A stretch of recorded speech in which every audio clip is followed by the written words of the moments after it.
Muy buenos días a todos los medios de comunicación que nos acompañan, a quien nos está viendo por la red. De verdad su atención a esta presentación de iniciativa de ley para la prevención, atención, sanción y erradicación de toda forma de violencia contra niñas, niños y adolescentes. Agradezco a quienes nos acompañan en ocasión de esta presentación, al maestro Alberto González, representante de la Procuraduría Federal de Protección de Niñas, Niños y Adolescentes del Sistema Nacional DIF, a Alberto Atié, reconocido activista en defensa de la niñez y desde luego combate y para hacer visible el tema de la pederastia religiosa en forma particular en nuestro país. Gracias por acompañarnos. Gracias Joaquín Aguilar, también director de SNAP México, que SNAP, saben ustedes que es una asociación de sobrevivientes víctimas de violencia sexual. Te agradezco mucho, abogado, tu asistencia. Y también en forma muy especial, desde luego, y viene llegando en este momento del aeropuerto, a Cristina Sada, una activista también muy reconocida en defensa de derechos de la niñez. Les agradezco de verdad su asistencia. ¿Por qué escogimos el 21 de septiembre para dar a conocer esta ley? Primero, por los tiempos legislativos, decirles que desde hace meses, por lo menos 10 meses, hemos iniciado a discutir y a trabajar este tema con quienes nos acompañan, con organizaciones de la sociedad civil de diferentes estados de la República, de Oaxaca, que hay casos ahí con el cura Silvestre que está detenido pero no sentenciado, también defensores y víctimas en el caso de San Luis Potosí, con también otro cura Clemente que está siendo señalado, pero en el que tampoco hay sentencia, con diferentes organizaciones que han aportado su experiencia y también profesionistas que lo han hecho, y ese tiempo es lo que nos llevó para estar en condiciones de presentar una propuesta sobre el tema que nos ocupa. Pero también el 21 de septiembre para nosotros es un día simbólico porque hoy se cumplen 26 años de la ratificación del Estado mexicano de la Convención de los Derechos del Niño de la ONU. Ya 26 años y sin embargo, aunque han pasado décadas, estamos atrasados en la agenda. Por eso escogimos este día también para dar a conocer nuestra propuesta. Hablando de la ONU y del Comité de Derechos Humanos, de los Derechos del Niño, daré algunos datos que este organismo y otros más han señalado respecto a la violencia contra la niñez para enmarcar la importancia que tiene su atención. El Comité de Derechos Humanos ha hecho extensivas sus preocupaciones y recomendaciones referentes al derecho de las niñas, niños a una vida libre de toda forma de violencia. Hacemos una pausa para dar la bienvenida también. Gracias por acompañarnos de la Comisión Nacional de Seguridad, la maestra Mireya Barbosa. Gracias y un saludo para el titular, el licenciado doctor Renato Sales. Gracias. Entonces, decíamos que el Comité de Derechos Humanos ha hecho recomendaciones específicas al Estado mexicano sobre el derecho de niñas y niños a una vida libre de toda forma de violencia. Ha señalado que de acuerdo a los diagnósticos y a la información con las que ellos cuentan, en nuestro país prevalece la tortura y otros tratos o penas crueles en contra de la niñez. Hay diferentes formas de manifestación de la misma, incluidas desde el castigo corporal, que se presenta en diferentes ámbitos, no solamente en la familia, sino el escolar, entre otros, y desde luego manifiesta su preocupación por un creciente incremento de la violencia contra la niñez, incluida, dice el Comité de Derechos del Niño de la ONU, incluida la violencia sexual. En el informe consolidado, también cuarto y quinto del mismo comité que hizo llegar el año pasado a México, señala su preocupación porque cientos de niñas y niños han sido abusados sexualmente. Cito textualmente las preocupaciones del comité y pide desde luego al Estado mexicano tomar medidas para investigar y llevar a juicio a todos los miembros de la Iglesia Católica Romana. También señala que el Estado mexicano debe proveer a las víctimas de abuso sexual todos los servicios necesarios para su recuperación física y mental y tomar medidas, desde luego, para prevenir el abuso sexual. Y hace un señalamiento que resultaría obvio, pero evidencia la realidad que hay en nuestro país sobre el tema. Le pide al Estado mexicano que realice los estudios para tener la estadística, las cifras ciertas de el estado que guarda la violencia sexual en nuestro país, señaladamente porque no existe un registro de ello.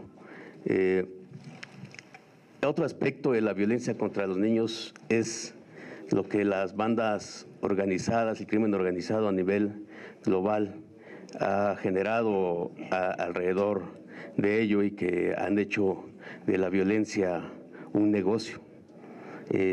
Hay cifras que señalan que por la trata hay beneficios anuales para los grupos criminales de 32,000 millones de dólares, por lo menos en el año 2012. Y respecto a las víctimas, señala que 2 de cada 3 son mujeres y que 1 de cada 5 son niños. Los tipos más recurrentes de trata son la explotación sexual, trabajos forzados, tráfico de órganos y la mendicidad infantil. En México, la Comisión Nacional de Derechos Humanos señala que el número de niñas y niños sometidos a esclavitud sexual oscila entre 16,000 y 20,000. Otros estudios señalan que esta cifra puede llegar incluso hasta 70,000 niñas y niños.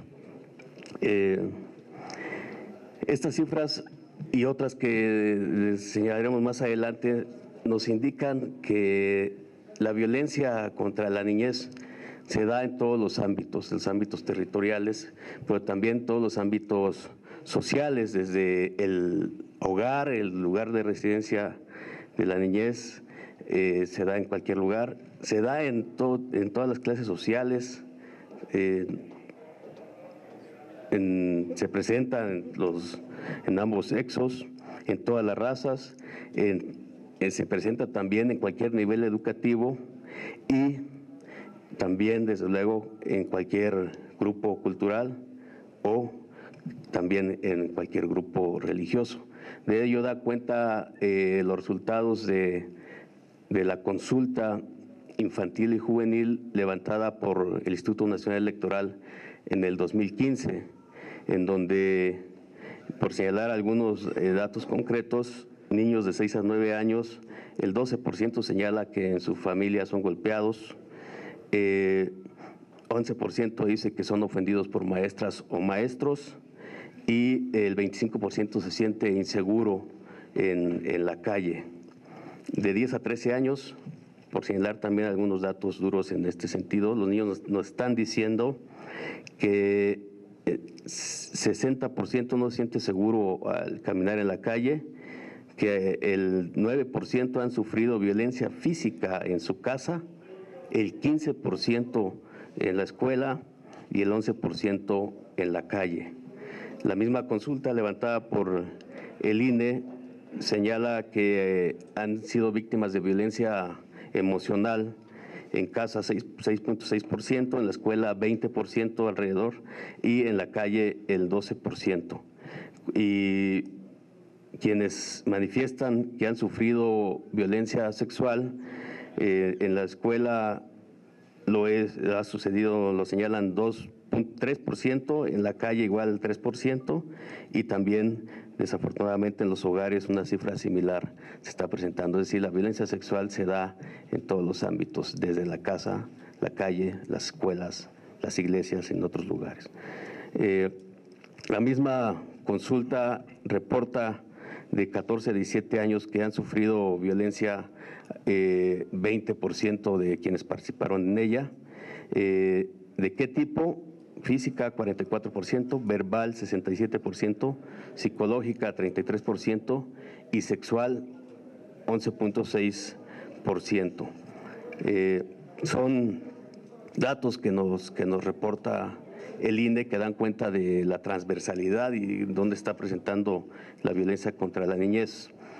Otro dato que es muy significativo sobre el tema es la creciente recepción o entrega de quejas que ha recibido la Comisión Nacional de Derechos Humanos respecto a violencia sexual presentada en el ámbito escolar. Nos reporta en 13 años, del 2000 al 2012, recibió 9 quejas en promedio por cada uno de estos años.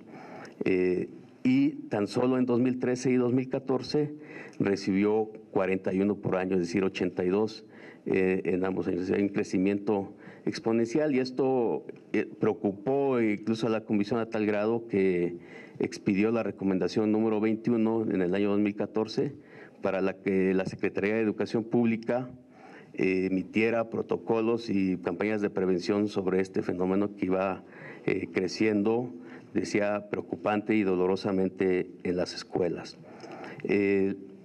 Otro centro de estudios que nos reporta datos sobre el tema es el Centro de Estudios para el Adelanto de las Mujeres y la Equidad de Género de esta Cámara, la Cámara de Diputados, que dice que aproximadamente un 20% de mujeres y 10% de hombres manifiestan haber sufrido abusos sexuales en la infancia. También señala que cada año mueren por homicidio 34,000 menores de 15 años como resultado de violencia y maltrato hacia los menores de 18 años. Al respecto, comentarles también que preocupantemente en los anexos estadísticos recibidos por esta Cámara respecto al cuarto informe de gobierno, vemos que hay 2 cifras que se han incrementado, y una de estas es la muerte de menores de 15 años por homicidio. Hay un muerto menor de 15 años en nuestro país cada día, y también hay un incremento en el número de suicidios. Ha incrementado tanto el homicidio hacia niñas, niños, que de acuerdo a las cifras, en los primeros 7 meses de este año ha estado muriendo uno por esa causa por día, uno por día. Y comparando con el dato que nos da el Centro de Estudios de Adelanto a las Mujeres y la Equidad de Género de la Cámara, podríamos decir que de cada 100 niños que mueren en el mundo en un día, uno de ellos es mexicano, y eso es una cifra, decía, preocupante y dolorosa para nuestro país. Pues de ahí hay evidencia de en qué realidad nos estamos moviendo respecto a la violencia contra niñas, niños y adolescentes. Entonces daremos a conocer enseguida en qué consiste esta ley, esta propuesta de reforma a 10 ordenamientos legales en nuestro país para, decía, prevenir, erradicar, sancionar y atender también a las víctimas de violencia. Hago una pausa para dar la bienvenida a la maestra Verónica Juárez, que fue la primer presidenta de la Comisión de Derechos de la Niñez en esta Cámara de Diputados, y nos dejaron como herencia, digamos, de la buena, la Ley General de Derechos de Niñas, Niños y Adolescentes. Gracias por acompañarnos, maestra.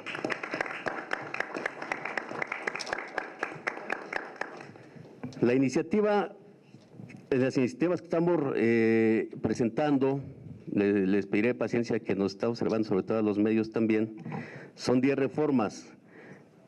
aquí en esta Cámara, cuando se presenta una reforma, se tarda uno media hora, no voy a tardarme 5 horas, voy a tratar de irme al punto nodal de cuál es la aportación que está haciendo en cada uno de estos ordenamientos legales y invitarlos a que la consulten. Ya va a estar en la página de su servidor, con mi nombre completito, así, en sus términos, para que consulten las cifras que estamos dando a conocer y los términos de cada una de las reformas. Entonces, iré, digamos, al grano respecto a los puntos sensibles. Respecto a la Ley General de los Derechos de Niñas, Niños y Adolescentes, estamos proponiendo, entre otras cosas, que haya una responsabilidad de los 3 niveles de gobierno, el municipal, el estatal y el nacional, para que haya, tome las medidas necesarias para que haya presupuesto para materializar el derecho de la niñez, porque hasta este año, a pesar de que desde diciembre del 2014 existe la Ley General de los Derechos de la Niñez, hasta este año viene la propuesta para el siguiente, es decir, para el 2017, el presupuesto. Es decir, hemos venido operando con una ley sin presupuesto y eso pues es demagogia, es falta de solidez y de seriedad de parte del Estado mexicano. Entonces estamos planteando la obligación de los 3 niveles de gobierno para que materialicen estos derechos. Respecto a la ley de asistencia social, ustedes saben que se encarga de regular, vigilar cómo funcionan las guarderías, los centros de asistencia a la niñez, etcétera. Estamos solicitando que, atendiendo al interés superior de la niñez, haya una atención específica a las particularidades de cada caso que conozcan. No todas las niñas y niños son iguales, no todas las niñas y niños requieren la misma atención, sino tiene que haber los grupos multidisciplinarios en cada uno de estos centros para atenderlos de la forma más adecuada.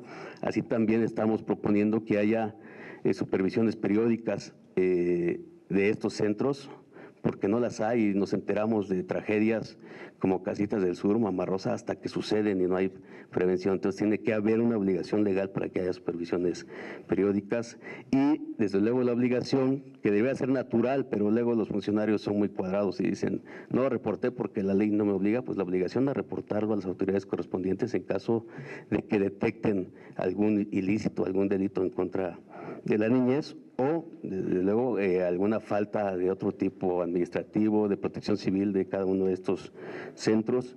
Y estamos estableciendo que proponiendo sanciones desde la clausura y el retiro de autorizaciones inmediata para que, antes de que suceda, si no cumplen los requisitos que requiere la niñez para su resguardo, su correcto resguardo, entonces puedan incluso ser sancionadas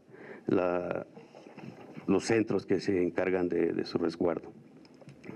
En cuanto a las reformas a la Ley General para la Prevención Social de la Violencia y la Delincuencia, estamos aportando algunas definiciones para que no haya duda respecto a quién van dirigidas las recomendaciones en esta misma ley.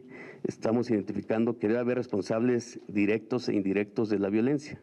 No siempre hay un responsable material solamente, sino también en su entorno hay quienes ayudan, azuzan, encubren, alientan la violencia contra la niñez. Estamos atendiendo que también se incluyan en este ordenamiento las diversas manifestaciones de violencia. Entre estas, las que señala la Organización Panamericana de la Salud, como las de violencia sexual, la violencia laboral. Hago una pausa para pedirle a nuestro presidente de la Comisión de la Niñez, Jesús Valencia, que nos acompañe y darle la bienvenida con nosotros. Y desde luego también al doctor José Barba, que nos está acompañando, pedirle a ver si es posible que nos ayuden para que nos acompañen aquí. Gracias por su acompañamiento. José Barba, ustedes saben, también lleva décadas de lucha en contra de la pederastia clerical.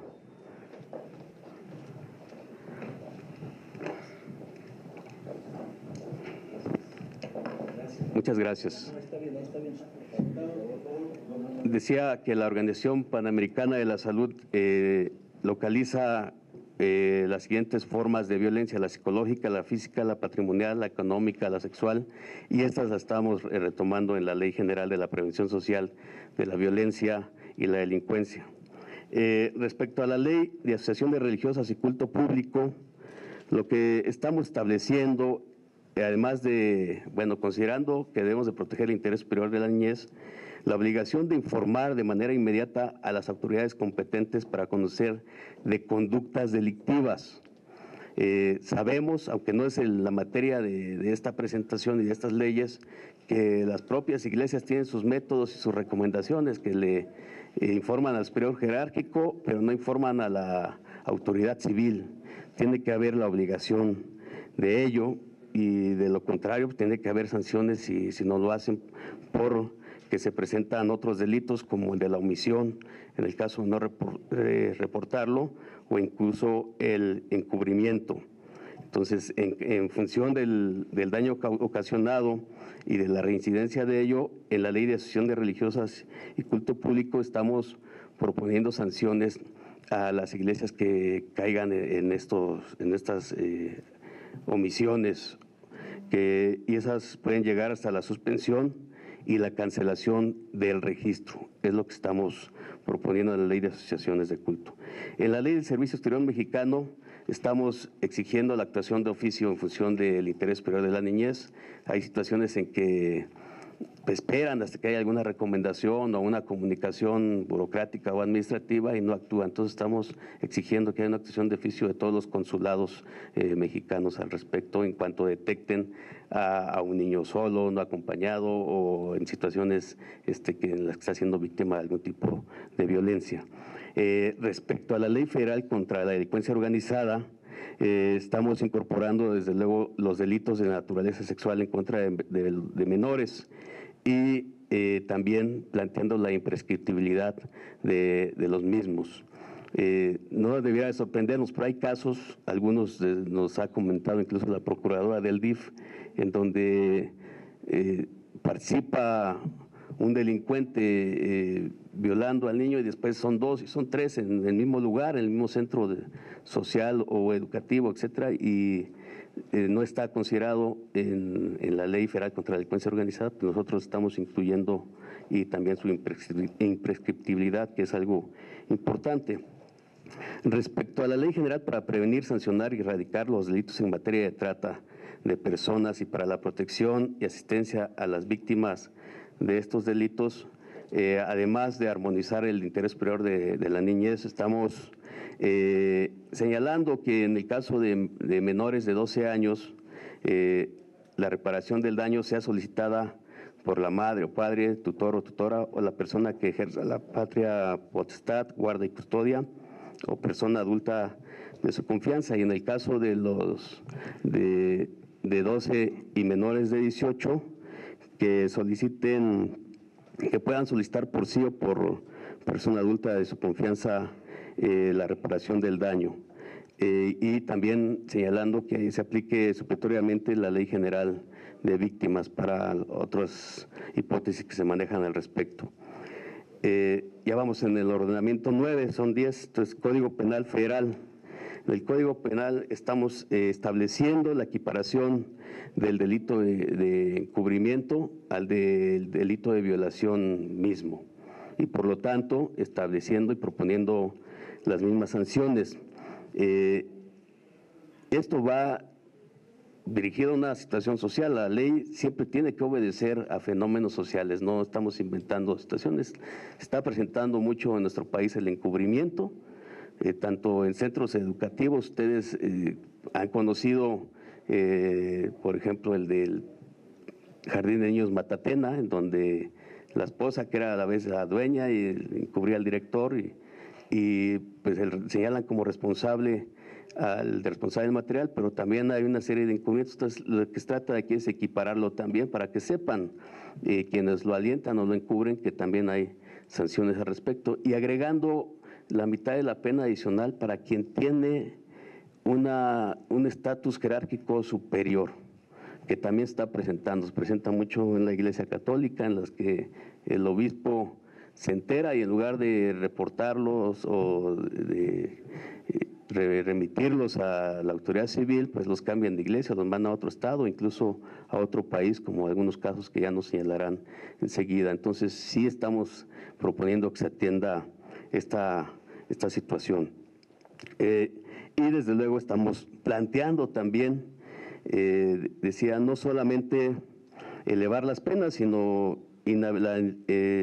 establecer las hipótesis en las cuales podría haber incluso inhabilitación o suspensión de la actividad que realice en este caso, pues el delincuente. Puede ser cualquier actividad, no solamente de ministros, puede ser profesor o entrenador de alguna disciplina, etcétera, es decir, en los lugares en donde acude la niñez en forma cotidiana.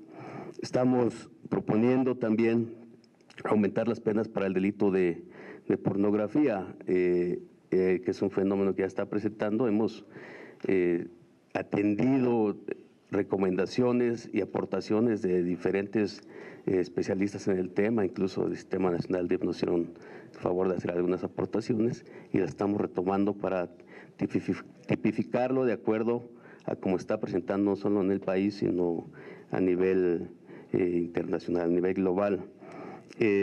Estamos planteando que exista un registro nacional de infractores sexuales que lleve la Secretaría de Gobernación.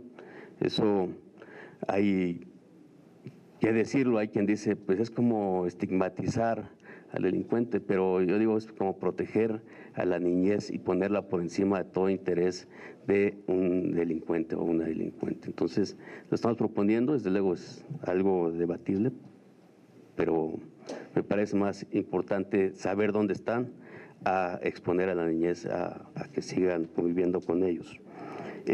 También en el Código Penal estamos proponiendo que establezcan medidas cautelares de resguardo a menores en tanto no se defina la situación jurídica. Eso es lo que dice, son medidas de resguardo.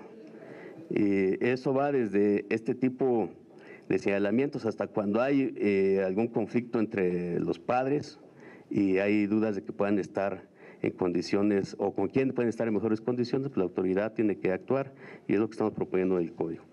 En el Código Nacional de Procedimientos Penales, que es la 10ª pieza que estamos proponiendo que se reforme, estamos definiendo las medidas cautelares para las personas menores y estableciendo que están en imposibilidad de llevar a cabo acuerdos reparatorios, que tiene que ser en compañía de su representante legal o con quien ellos consideren, el padre, tutor, etcétera.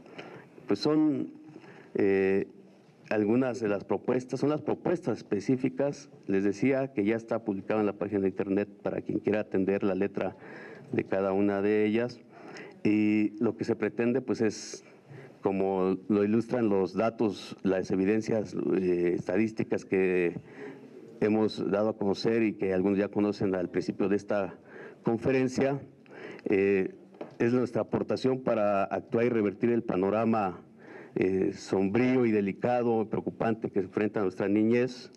Estamos mandando un mensaje también para que no vuelva a suceder o prevengamos que suceda lo que ha sucedido en Casitas del Sur, en el Kinder Matatena, en el DIF de Sonora, que ya no aparezcan más Marciales Maciel, que cuando aparezcan los porque sean estos señalados, sancionados y encarcelados, desde luego, que los curas que han sido señalados y que algunos están denunciados, de verdad se cumpla lo que está haciendo las observaciones del Comité de Derechos de la Niñez para que sean sentenciados y no sean encubiertos. Y también mandar un mensaje para aquellos que creen que las normas de nuestro Estado, que es un Estado laico, pueden ser ignoradas, que no es así. Quien habita y tiene obligaciones con el Estado mexicano, tiene obligaciones de cumplir desde luego su Constitución y sus normas. Ese es un mensaje claro y es la propuesta que estamos haciendo. Muchas gracias.